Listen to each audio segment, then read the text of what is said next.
একটি medical college হাসপাতালের পরিবেশ রোগীদের মানসিক প্রশান্তি ও দ্রুত সুস্থ হয়ে ওঠার ক্ষেত্রে কতটা সহায়ক? এ প্রশ্নের উত্তর খুঁজতে আমরা কথা বলেছি যশোর পুলেরহাটে অবস্থিত 500 শয্যা বিশিষ্ট আদ্দিন সকিনা মেডিকেল কলেজ হাসপাতালে আগত রোগী এবং তাদের স্বজনদের সাথে। দেলোয়ার হোসেন সরকারি চাকরিজীবী, আদ্দিন সকিনা মেডিকেল কলেজ হাসপাতালে এসেছিলেন তার 2 শিশুকন্যাকে চিকিৎসা করাতে। হাসপাতালের পরিবেশ সম্পর্কে জানতে চাইলে যে মন্তব্য করলেন তিনি।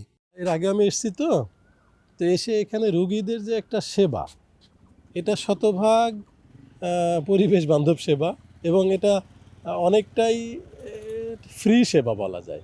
হ্যাঁ, যেটা টোকেন মূল্য নেওয়া হয় সেটা জাস্ট এই যে হাসপাতালের রেগুলার খরচ বা হাসপাতালের যে পরিষ্কার পরিচ্ছন্নতা, এটার জন্য এই টাকাটা ব্যয় হয়ে যায় আমার যেটা মনে হয়েছে।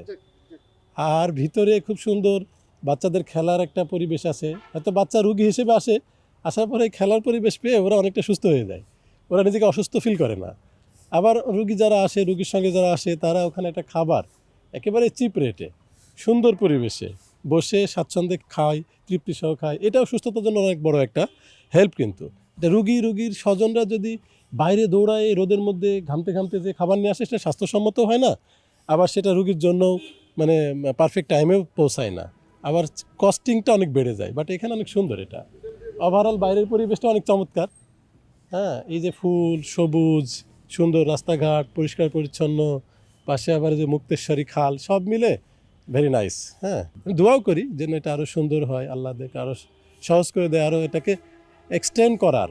হ্যাঁ, দেশের বিভিন্ন জায়গায় মানুষের সেবা যেন করতে পারে, সকল মানুষ যেন এর মধ্যে আসতে পারে এবং এটা দেখা দেখে যেন আরও এরকম যারা শিল্পপতি আছে বা ধনী শ্রেণী আছে তারা যেন এরকম করতে পারে মানুষের জন্য, এটাই মানুষের আসলে কাজে লাগবে। আদ্দিন মেডিকেল কলেজ হাসপাতাল কর্তৃপক্ষ এই পরিবেশ রক্ষায় নিয়মিত বেতনভুক্ত অভিজ্ঞ মালি দ্বারা পরিচর্যা করে থাকেন। এই কাজে বছরে লক্ষাধিক টাকা ব্যয় হয় প্রতিষ্ঠানের।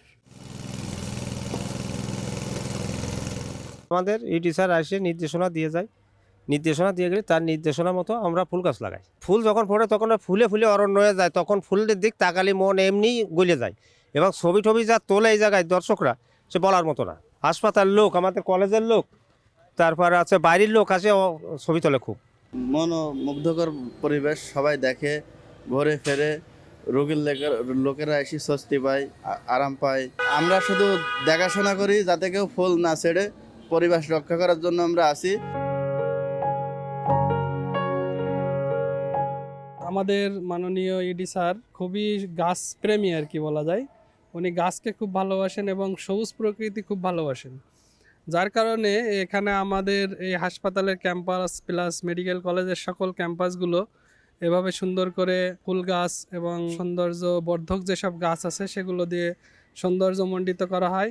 তার পাশাপাশি যে রোগীগুলো এখানে আসেন মানসিকভাবে তারা অসুস্থ থাকে, যাতে করে এই প্রকৃতিটা তারা দেখে মানসিকভাবে একটু উৎফুল্ল হতে পারে, এই জন্য মূলত এত সুন্দর করে এটা সাজানো আছে। শীতকালে যে ফুল ফোটে আমাদের বাগান বিলাস, রঙ্গন, কলাবতী, হাসনাহেনা, এই যে ফুলগুলো এখানে ফুটছিল, এখানে হাজার হাজার লোক বাইরে থেকে তারা ছবি তুলতে আসছেন এবং অনেক উচ্ছ্বাস প্রকাশ করছেন যে না, আসলে এটা অনেক সুন্দর, এরকম ক্যাম্পাস আসলে দেখা যায় না আর কি সচরাচর।